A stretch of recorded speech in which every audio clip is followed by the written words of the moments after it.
On this episode of Tell Us a Story.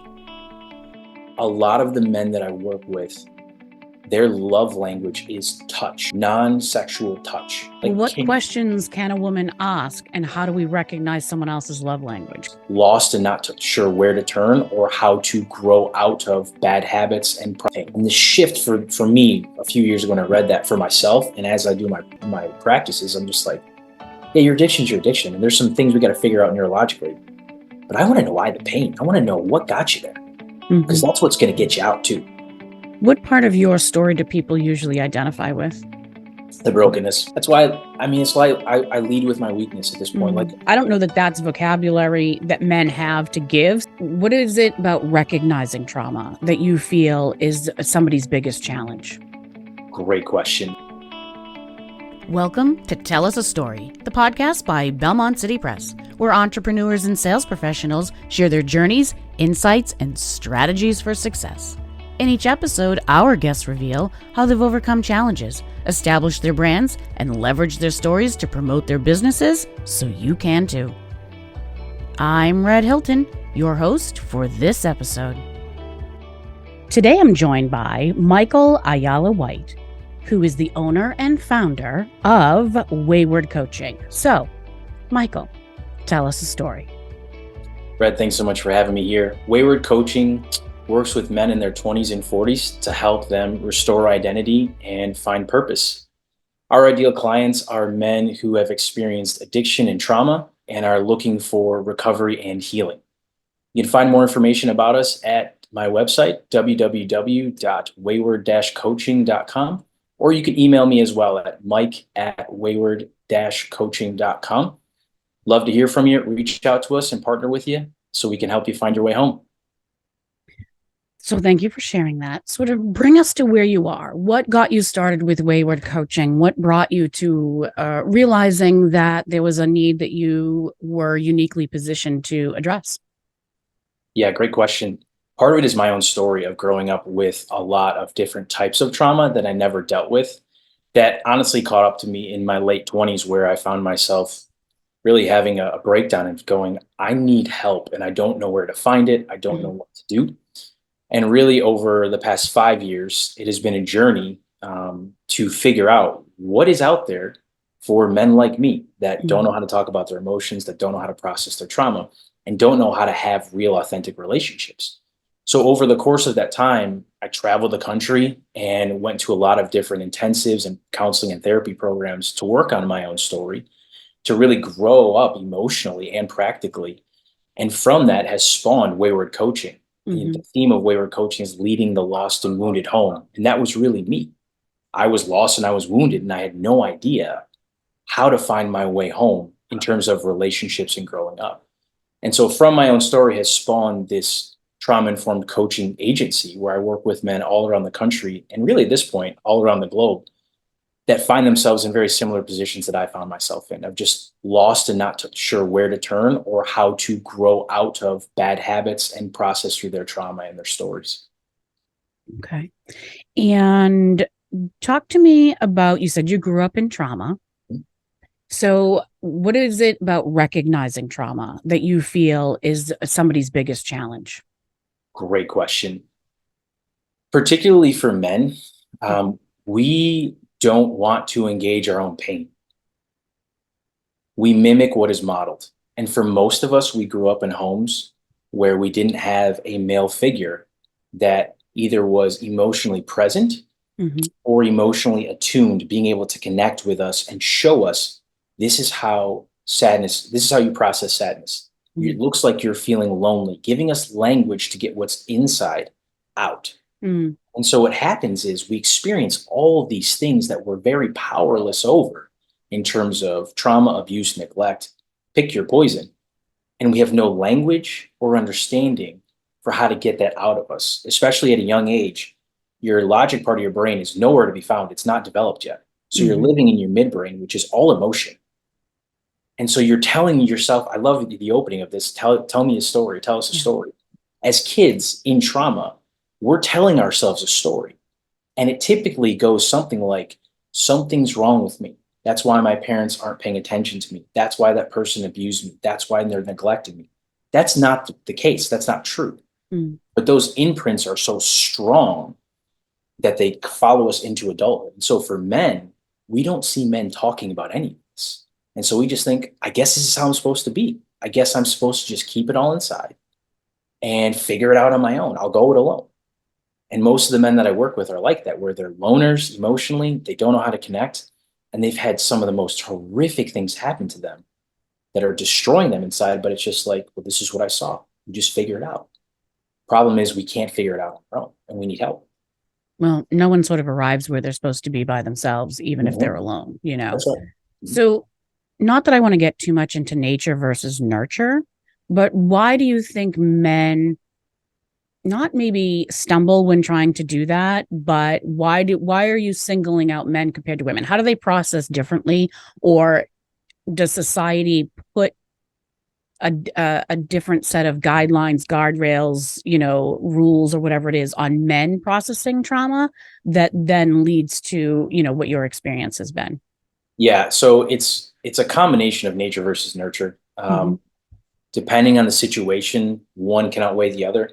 But generally, in the West, in Western culture, there's a specific template that men are kind of pressed into. Now, I believe that we're in the middle of a transition phase out of that, out of this like only strong, bullheaded, like you only feel angry and like sexually active and Mm. hungry. And that's it. That's the typical man. And it's like, no, like we're far more complex than that, although we do have simple tendencies. So this cultural mold, I think, is shifting.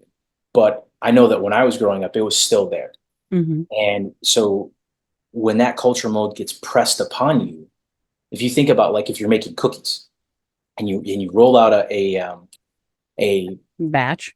yeah, thank you, a batch of cookie dough, and that's you, this beautiful kind of somewhat blank slate with a lot of stuff going on. The mold is society. And then you also have this mold of your own family dynamic, and those get pressed upon you. And the rest of you gets left out. Mm. And so if you're artistic, if you're musical, and that doesn't fit into your family or your specific society, well, now you have to cut that part of you off to belong. And typically found in music, art, poetry is a lot of emotion that's Mm. expressed. And for men, if you grow up in a society where that's not welcome, well, now you have to cut all of that off to just fit in. And it's like, this is who I'm supposed to be. So society plays a big part. I think in the West as well, it's a lot easier for, it's a lot more socially acceptable for women to be more emotional outwardly. I think Mhm. that's changing. And I'm a big proponent of that needing to change. I think another thing that's very underrated, and there's not a lot of studies on this, and I wish there were, is a lot of the men that I work with, their love language is touch, non-sexual touch. Mhm. Just a hand on the shoulder, I see you. And it does something to our actual nervous systems to help us regulate. But when you grow up in a society that says if you touch another person, Mm. then you are classified as another form of sexuality or whatever, well, now you're starving for healthy physical touch and you can't get it. And that's due to society. That's due to the fact that your father is saying men don't do that. Mm. It's like, but like, I need it. I need you to just put your hand on my shoulder and say, I love you. That's all I need. That 5, 6, 7 second interaction. So a lot of it is cultural, at least in the West. In the East, it's different. In India and some other places, they're much more prone to like healthy physical touch, which I'm like, man, if only we can bring that here. So some of it is nature, but a lot of it, at least in the West, is definitely nurture for sure. And you said the age group that is generally your ideal client, where you end up sort of, you find yourself with Wayward Coaching, is between 20 and 40. Do Correct. you Yeah. do you think that the 20s is when people start to realize it, and by the time people are in their 40s, it's become something that's extremely important because they're trying to redirect their lives or figure out who their authentic self is? hmm Yeah. I mean, 20s is typically a time, at least in the West, where you start to venture out away from home. So like 19, 18, 19, 20, you can go away to college somewhere else. You're living on your own for the first time. You're discovering the world is not like my small town. Like Mm. growing up in a small town and then you go to school in Chicago and it's like, this is very different. Right. And so there's a lot of learning and processing, and you're discovering parts of you that maybe were either lost or just were underdeveloped that may come out in a different way in an environment. But then the pressures start to add up once you graduate college and you go into the quote real world of career, looking for a partner, kids, profession, hopes, dreams, purpose, all of that starts to ramp up. And when those pressures start to ramp up, the cracks start to show in the foundation of who you are. And we all have them. It's not a judgment on anybody. We all have them. The question is, what do you do with those? What do you do when you start to see, I don't have the tools I thought I did? And that's why in my age range that I work with, it seems to fall in that wherever they find themselves, a lot of the men, if they had to speed up the process of self-awareness because they had to grow up quickly due to trauma, or they're in their 30s and they're like, I got 3 kids and a wife and I can't handle it anymore. Okay. So it just depends on what pressures are pressing on them to reveal the cracks in their foundation. And I was going to ask you, do men arrive to you realizing what they're missing or what's wrong? Or are they at an absolute loss? And they're just like, it's something and I don't know what and where to begin. Like, where do you find people are with you? Or is it a mix? Yeah, it's a mix. And that's one of my favorite things, is that it's not just the same thing. It's each person. There are trends and patterns and stuff for sure. But generally, at least in my experience so far, it's been across the board. There have been men who are like, I am at what I believe is my absolute bottom. I'm like, well, let's figure it out. Like, I will walk with you as long as you want to walk. And then there are guys who are like, something's just off. I don't know what it is, but like, I know that. So I'll give this example because it doesn't break HIPAA. There's a guy who came to me and he's like, I'm going to die by the time I'm 42 from a heart attack because I'm so stressed out. And he's in his mid-30s. Okay. And in 3 months, it's been about 3.5 months. Last week, I remember reflecting some stuff back to him where I'm like, hey, I got some notes from when we first started. And you said this. And now you're saying this. And these things are 2 very different stances in a good way. So I just want to reflect back to you the work that you've done in just a few months, because you're saying how you've offloaded all of the stress, you've dealt with your toxic shame, like this area in your life is better. And so it just depends. Like, there are themes obviously of addiction and trauma, but that puts people in very different scenarios because each person interprets their experience their way.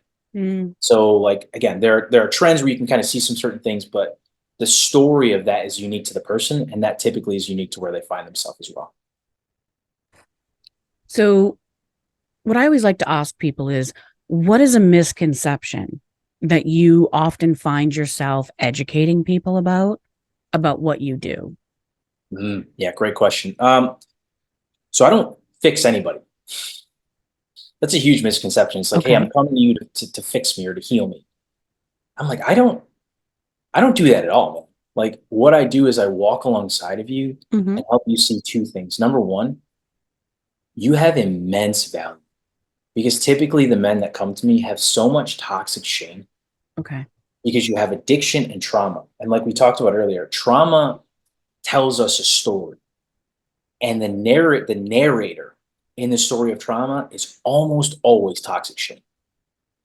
Shame is like water, and that it just fills the gaps that are in the things that you need, and it just drowns you.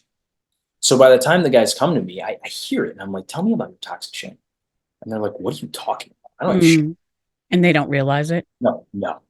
And I'm like, well, how would you define shame? And I don't know. I'm like, well, can I give you a definition of it? And they're like, yeah. And so we walk through that, and then almost every time their eyes get big and they're like, oh. And then as the journey continues, they realize how shame has been the puppet master pulling the strings in their life the entire time. So I don't heal them from that. But what I do is I'm the person who helps to shine the spotlight. I'm like, hey, have you seen this? Have you thought about this? Have you asked this question? Have you seen this need? Have you seen this neglect? And what it does is it brings things to the surface. It raises their level of awareness and curiosity about themselves. because most of these men have not had men be curious about them, which is so sad. Mm. And what that does is, as their shame comes down, in my experience, it's a direct correlation. As their shame comes down, their curiosity about themselves goes up, and their curiosity about their story goes up, because they realize that, hey, this guy's being curious about me, and he's not ashamed of things that have happened to me or things that I've done, or both. So maybe I can do that for myself. Mm. And it's a healing process, but I don't heal anybody. I just reveal. That's all I do. So you hold up a mirror so they can sort of see who they are and maybe even see themselves through your own eyes. Yes. So what I do is I take the funhouse mirror out of their hands. And the funhouse mirror is the template of that is toxic shame. Mm. They see themselves warped and bigger or smaller than they are. And I'm like, no, give me that mirror. Let me give you an actual mirror of who you actually are. And yes, there's scars. Yes, there's baggage. But that stuff can be dealt with, and you can actually be empowered to use that and reclaim your story and who you are in a way that's healthy, but not with that funhouse mirror.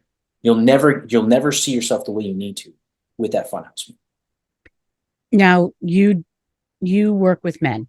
Yep, correct. What if our listeners are, a woman with a man in their lives that feels that something you're saying is resonating and they can see it in their partner or husband or whoever it happens, son, regardless. How is it that how can they bridge that gap? If they're saying, I recognize this and you're over here, and they're not at a point where they want to reach out or they're feeling comfortable. If you can speak for a moment to the women in our lives, how can they help their partners?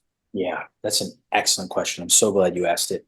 So first thing, shout out to all the women who are extremely patient with emotionally mature men.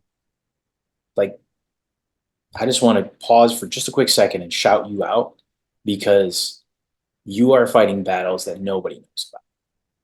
That's not something I think a lot of women expected, especially hearkening back to what you were saying with the societal norms. We're taught women, men are acting a certain way and, have this bravado and all of these things. And I think the expectation is with that comes a sense of confidence. And if it's all surface, there's nothing underneath. So when you break through that surface as a woman to a man and they don't have it underneath, they're, sort of, it's theater. Yeah. Then, that's when I think a lot of relationships can break down. And then, because the man isn't giving what he, what he's promised, because he doesn't have it to give. Correct. And you can't give what you don't have. At least from the emotional standpoint, like, you cannot do it. So shout out to those women that are really patient in that area. It's a very, very, very difficult thing to do. And it takes a lot of strength and courage and patience to do it. So that's the first thing. The second thing is, this is going to sound harsh, and I don't mean for it to. It's not your job to be their mother. It's not. Yeah. You're their partner. Right. You're not their mother. And I think that's the number one frustration is, we want to help. Yeah. And it ends up coming across as mothering, which is not what we're trying to do. And if a man isn't motivated to emotionally mature, I think it's very easy for them to fall into that parent-child dynamic with their spouse or partner. Correct. And that it's this sinister form. It is unintentional. Most times, I should say, it's mostly unintentional form of enabling. And that's not a shot at women. That's not what I'm saying. It's just the dynamic gets created where it's like you're pulling more weight than he is. Yeah. And I'm also at the same time not trying to talk bad about men, because I love men and I work with them. So first thing is, thank you for your patience. Second thing is, you're not their mother. But the third thing is, like, can you learn your partner's love language in a way that can ask good questions? Because what happens is, specifically in the partner to partner dynamic, is we use a lot of statements You do this, you do that, in frustration, in anger, and in hurt. What questions do is questions are keys, and they unlock doors to each other's hearts. And if we can ask good questions to figure out what is actually going on. Now, in saying that, that does not promise that the man will actually be honest. And that's where you have to figure out, like, who is he?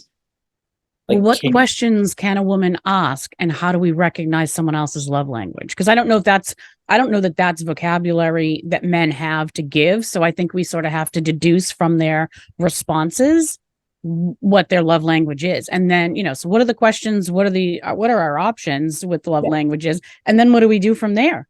This is so good. Thank you for asking fantastic questions. I love this. So I'll start with the second question. I'll go back to the first. Sure.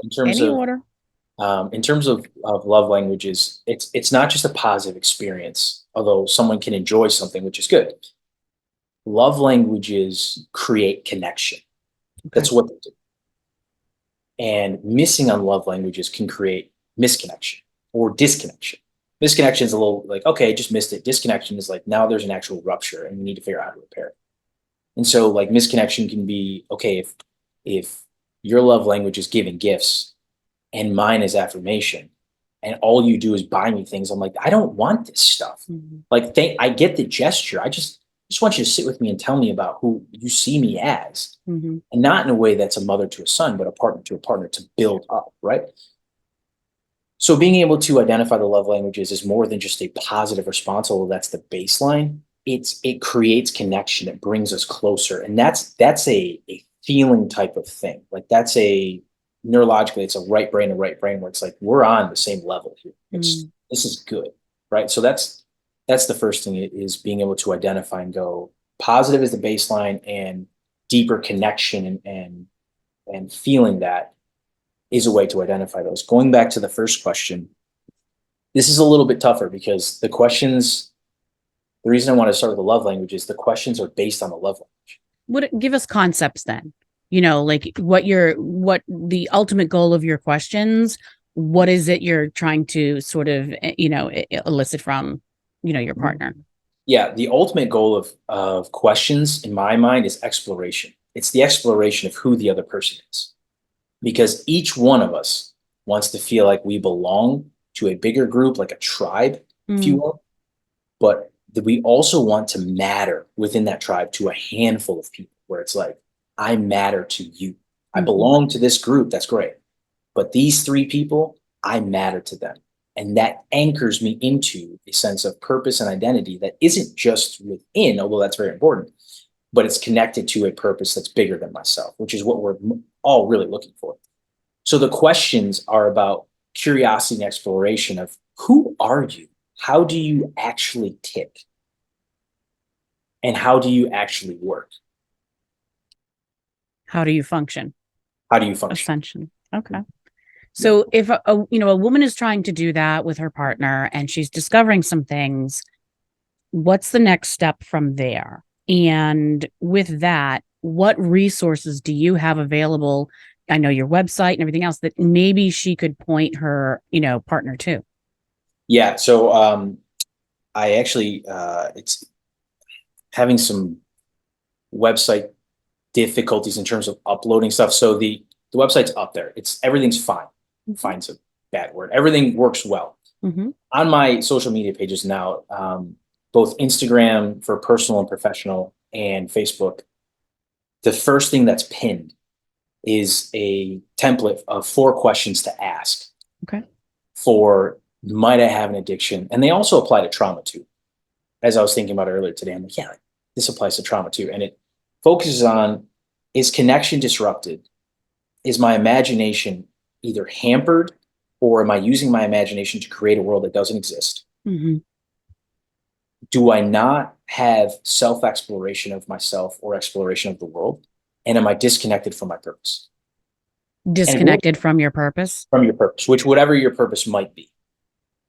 And those 4 questions, I think, help people to understand, okay, if this is the case, then whatever I'm using to fill those gaps very well might be an addiction, or the seeds are there. Or I'm also in trauma and I'm building a world that doesn't exist because I can't function in the real world. Right. So your social media handles, will have those in the show notes, Correct. but anyone can go to those Mhm. and find your download. Correct. Okay. And as far as what you were saying in terms of like next steps, so Mm. that's the resource thing. But to address the next steps, this is where it also gets a little tricky, because you don't want to come across as motherly, but you want to come across as a partner to go, hey, like, I'm learning these things about you, and I really like these things, really, really good. Have you thought about these? Right. And you're again, it's a question form. It's not statements, because statements can feel like grenades, where it's just like you're pulling the pin and it's you do this, Mm-hmm. you do that, you do that, and I don't like this. And it's like, okay, well, now we're not having a conversation. Now it's a declaration. I was just going to say that sounds more like a confrontation than a Correct. conversation. Correct. And that can cut both ways. And confrontation uh, starts one-sided, but it rarely ends one-sided, because the other party feels attacked, and it's like, well, let me tell you what you do or you don't do. And it's like, okay, now we're both activated, and there's no shot of this being a productive conversation that leads to deeper relationship, because that's the goal of this, is Yeah. deeper relationship, right? It's not to go like this, it's to go like this. Mm-hmm. So it's the ability to not only know the love language, but also to go, okay, if he likes quality time or he likes words of affirmation, I want to know where that came from. Mm-hmm. Hey, what is it about that like makes you feel a specific way? And now you're getting to know him. And men won't say this, but I know it's true. Is that like the amount of guys where I can think of another guy who I was like, what is it that you wanted from like your parent? Like, told me about his dynamics. Like, what is it that you wanted? And he literally was just like, I just wanted somebody to be curious about You mean, what is it he wanted from his parents me. Mhm. or from an adult figure in their life? And you feel like that's sort of a basis for what makes or causes a lot of people to be lost, is that they are looking for someone to almost give them that grounding. Yeah. Yeah. Especially, and the thing about early childhood development in particular is it's this foundational time, and all of these templates about how we see the world are being built along the way. And when we don't get what we need, or we get something we don't need, Mm. it creates a faulty foundation for the template that we now carry into our adult life. And so when I see certain patterns of dysfunction, immediately I'm going, okay, so you do this or you don't do this. Let's explore that. Let's be Mm. curious about that. There's no judgment here. Where did that come from? And almost always, somewhere back here, as things were being built, something got added in that was destructive, or something was not added in that was supportive and positive, to where they filled that gap later on with addiction. And I was just going to ask you, what do you feel the number one thing that is missing from most men's lives? I mean, as cliche as it is, it's a strong's a loaded word. So it's not, Mhm. I would say that it's not what we normally think, but strong male figures in their life in foundational times. And foundational times isn't just early on. It's when you have a kid, it's when you get married, it's when someone dies, that you can have someone to turn to, just go like, I don't know what I'm doing. And B, go like, I don't know. You've been before me. That's the point of a father, is to teach a child, not just a man, a son or a daughter or whoever. This is how you operate. Mm. This is how you process your emotions. This is how the world operates, and gives you a framework. But when you as a child are left to yourself to build that on your own, what do you think is going to happen? Mm. And if that never changes, what do you think is going to happen when you grow up? Right. You're going to miss certain things. It doesn't mean you're a bad person. It just means that things were left out back here that you now have to figure out how to add in, which is recovery. Recovery is not some crazy complex thing. Recovery is a recovery of yourself. Mm. That's what it is. It's a recovery of all the parts of you that either didn't fit in or were stunted because of trauma. And now as an adult, it's like, okay, I want my wonder of the world back that I lost due to my addiction. I want my ability to connect with people back because I lost to my addiction and trauma. I want all that stuff back. I want to change the templates that were set up back here that were faulty. And I want to add in what was missing and take out what was broken to have healthier relationships moving forward. And I'm going to ask this question that I don't want to say it's coming from a place of ignorance, but actual curiosity. In my observations, wherever those came from, Mhm. for the most part, I feel someone who ends up in addiction, for the most part, and anyone can end up in any situation, but when in the context that we're speaking, someone ends up in addiction because they've had trauma. But there are people who have trauma that don't end up in addiction, at Correct. least not, substances or something that you also like a secondary recovery necessary. What is that, Mason Dixon? How is it some people don't end up in, abusing, alcohol or drugs or, whatever it happens to be? How I feel like more people are in trauma than trauma and addiction. And it's one of those things that's because it's more of a commentary. There's just that many people in trauma. So how does some people, I don't want to say get lucky, but how does some people not then compound the trauma with addiction? Or how is it that some people are more predisposed potentially to actually end up, with an addiction as well?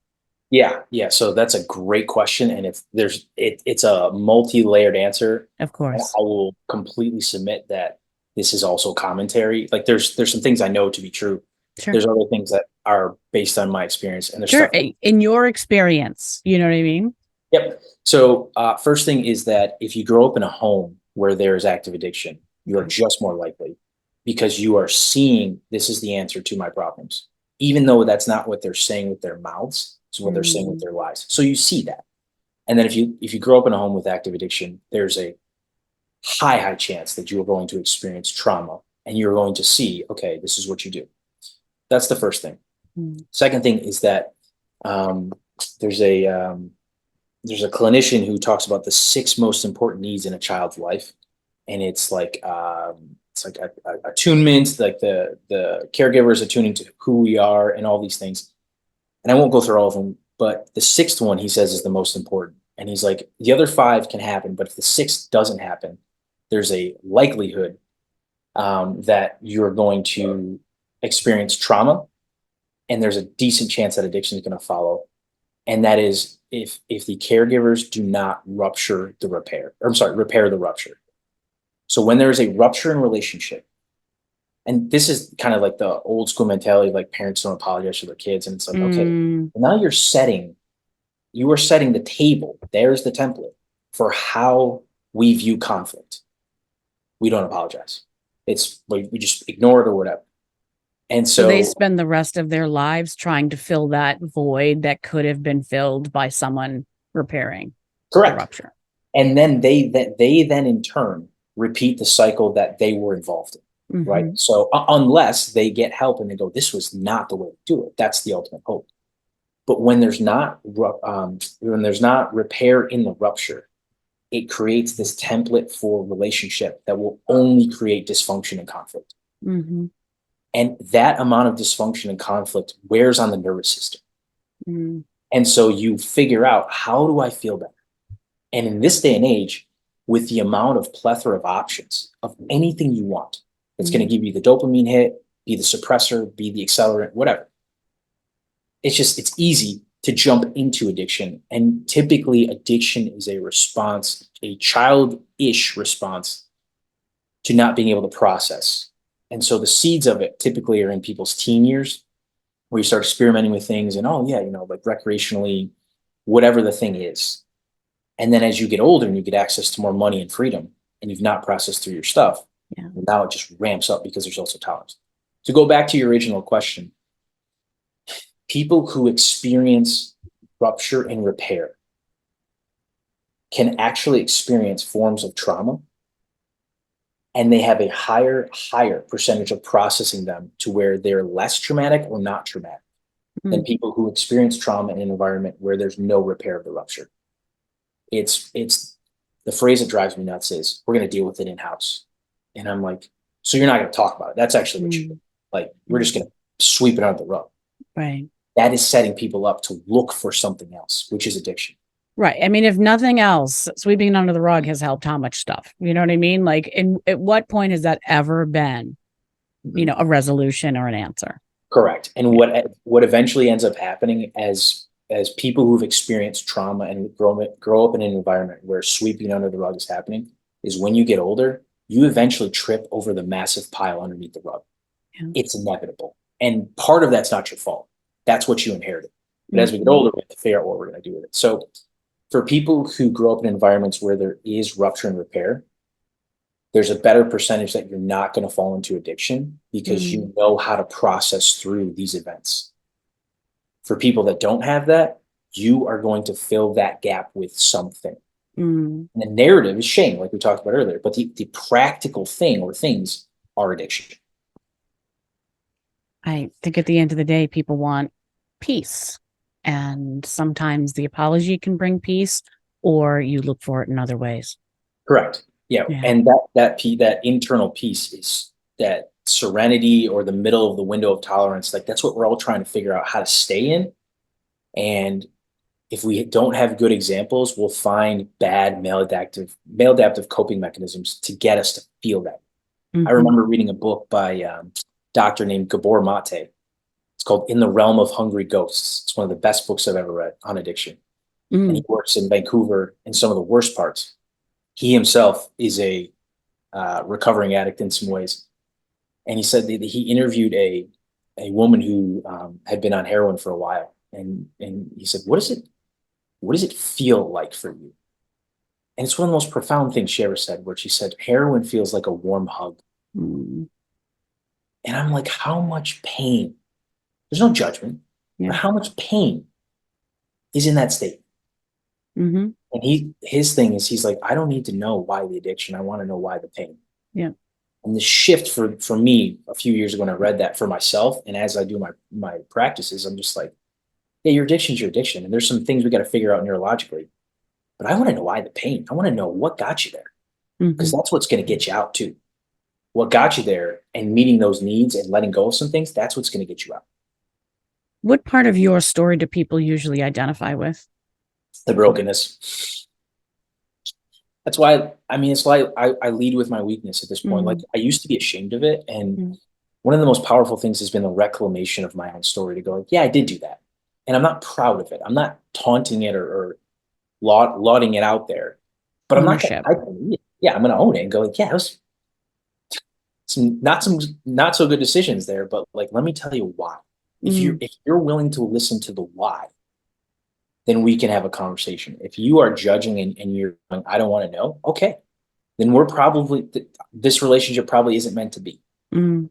because I want to have empathy toward other people because I have received much grace and empathy from people as well. Grace and empathy. That's something that should be, handed out in spades. Yes. So, Michael, share with me, what is your Monty? As you know, Monty is our mascot at Belmont City Press. And we always sort of like to ask our guests about a phrase or a mantra or something that our listeners can take away from our conversation today that they can sort of carry with them, and sort of harken back to our conversation. So what is your Monty?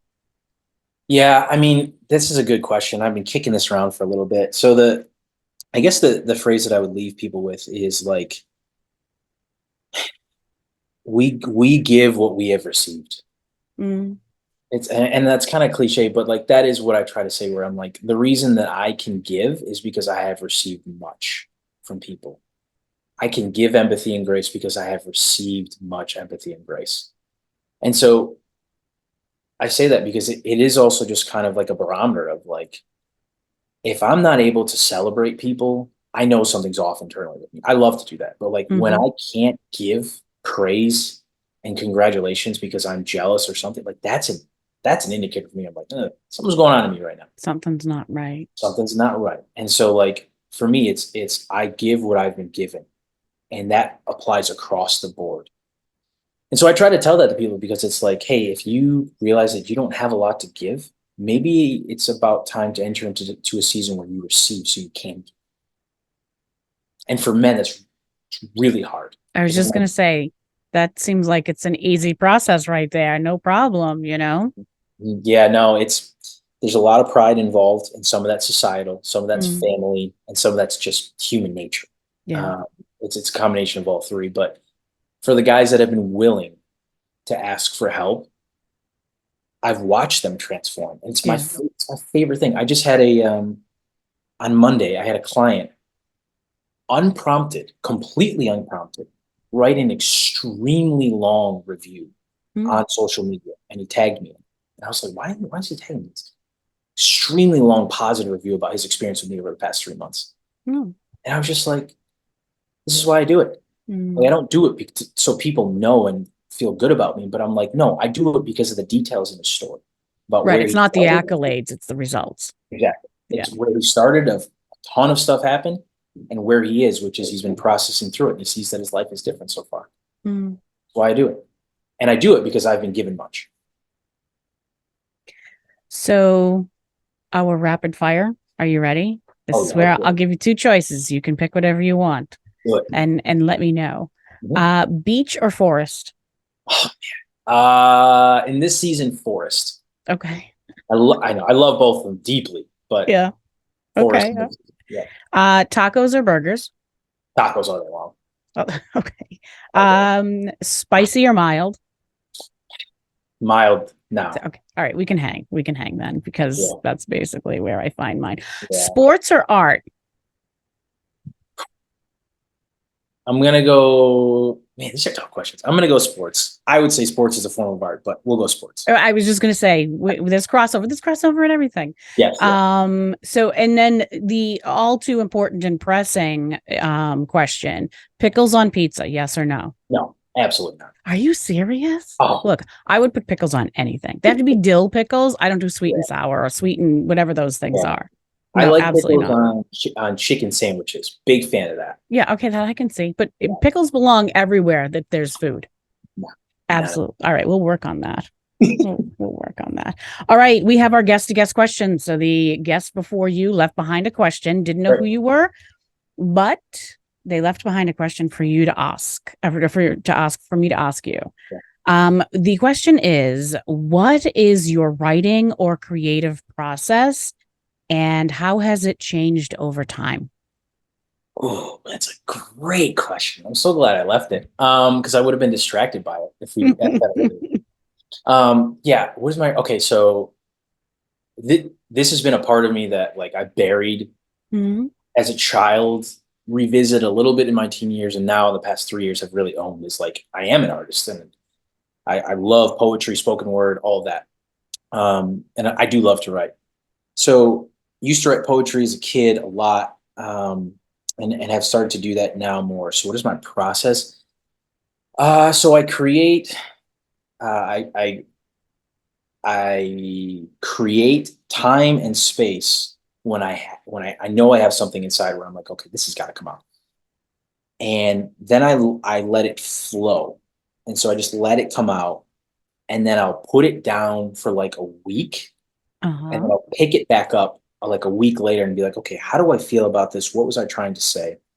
And it's kind of like you're sculpting something where I'm like, okay, I sculpt something, and then I'll walk away and come back and be like, this side over here, this side over here. And then once that's done, if it's something that I think could be beneficial, then I'll share it with a handful of people that I trust who are also creative. And I'm like, hey, what do you think about this? Get your feedback. Yeah, Hmm. what do you think about this? And which is part of um, like writing is getting healthy feedback from people who I trust. Absolutely. It's huge. So How has that changed over time? If given your history, I can imagine it's changed significantly. oh yeah, yeah. I Hmm. mean, originally the writing was just there was one poem that got published in a book when I was young, but other than that, the rest of it was just for me. Like, it was all Hmm. internal, and I didn't know I was looking for ways to process until I started to process through my story. And I'm like, oh yeah, like I've been doing some of this for a long time. In the more recent years, it's been a lot of like picking like relationships with people where I'm like, you're a creative person, and I trust, and you're a safe person. Yeah, And so, and for me, safe is like you're not going to judge wherever I find myself in this piece. sure. And Absolutely. so I'll send them, and then they'll give me some feedback, both in typically encouraging, and then like, hey, have you thought about this, or like changing the structure of this. And I'm like, oh, it's really typical. That's really good because we're better together. Art typically is better together too. Music specifically. There's very few artists that can pull off like just writing by themselves. There are a few that I know of where I'm like, you've got a rare gift. But typically the songs that I like the most, there's like 4 or 5 people on the road. Nice. All right. So bring us to where you are one more time. Tell us where to find you, what information that you think you have, people have access to that's going to be important for them, your social media handles, anything that's important for you to leave our listeners with. Yeah. So website is www.wayward-coaching.com. Mm-hmm. Information is on there with regards to the different paths that I offer: addiction/recovery path, inner child work/story work path, and then just your traditional trauma informed coaching path of like, hey, something's just off and I don't know what it is. Right. Social media handles, both my Facebook and Instagram social media handles for Wayward Coaching are just Wayward Coaching. I do a thing every Wednesday called What's the Word Wednesday, where I try to drop a resource, whether that's a book that I think is very helpful on addiction or trauma, or things that I've been processing through with the guys that I'm working with in terms of like seeing trends and patterns. I'm like, hey, here are 3 things or 4 things of why men typically grow up to not be able to talk about their emotions. Or the thing I was talking about that I called, it's called the core 4 of connection, imagination, exploration, and purpose, and how those. So you can find all that stuff on the business social medias. My personal social media pages are attached to those as well, so you can find me through those. And I'll throw up stuff on there of just thoughts, patterns, same thing of like, this is what I think you might need to know. And then anything else, I think that those pages have all the resources and information that I think people could benefit from. And they can find you as well at your website, not just, you said you gave your email address listed on your website in case someone wants to reach out as well. Correct. Yeah. And on the website has all 4 social media pages. So both my personal Instagram and Facebook page, which I'll kind of bring some stuff on, and then the business ones as well on the website. Fabulous. Well, I firmly believe that you are a kind soul and you have been a delight today. So I appreciate your insights. I appreciate your time. It's extremely valuable, and I hope I honored that here today. Absolutely. Thank you so much for having me on and asking great questions. To our listeners, if you have a story to share, visit tellasastorypodcast.com. If you're an aspiring author, a seasoned business owner, or looking to elevate your personal brand, visit BelmontCityPress.com for expert advice on writing your own success story. Trust the next chapter because you are the author. Now, tell us a story.